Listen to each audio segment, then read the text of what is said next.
அஸ்ஸலாமு அலைக்கும். இன்னைக்கு இஃப்தாருக்கு ஸ்நாக்ஸு பானிபூரி தான் செய்ய போகிறோம். ஜூஸ் வந்து சர்பத்து, ஆப்பிள் மில்க் போடுறோம்.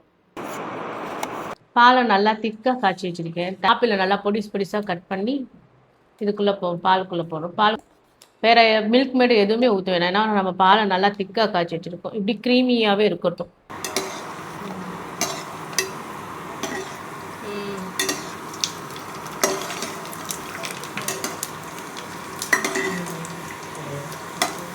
இன்றைக்கான சஹருக்கு 65 ஆனியன் மிக்ஸ் பண்ணுறோம்.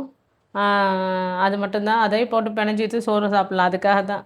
வேறு குழம்புலாம் வச்சோம்னா அப்படியே கடந்து போயிடுது. இப்படின்னா இந்த பிரட்டிக்கிட்டு சாப்பிட்றதுல அந்த குழம்பு இல்லாமல் இருக்கும். இப்போ ஃபஸ்ட்டு சிக்கனை பொரிச்சுக்கிடுவோம். சிக்கனுக்கு நல்லா நிறைய மசாலா தான் போட்டு தடவிருக்கேன். அப்போ தான் கொஞ்சம் ஸ்பைஸியாக இருக்கும்.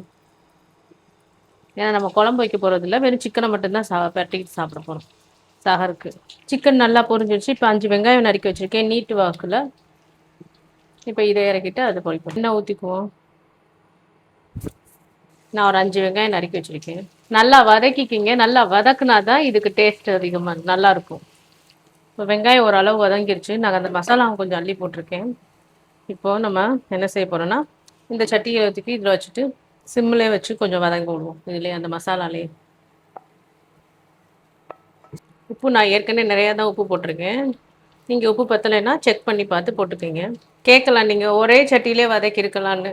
இவ்வளோ மசாலாவோட வெங்காயத்தை போட்டால் அவ்வளோ சீக்கிரம் வெங்காயம் வதங்காது. அதனால தான் தனியாக வதக்கி போட்டேன். இப்போ ரெடி ஆயிடுச்சு. அப்படியே அமர்த்திடுவோம். இப்போ சோறை மட்டும் வடித்து அது போட்டு பெலஞ்சி சாப்பிட வேண்டியது தான்.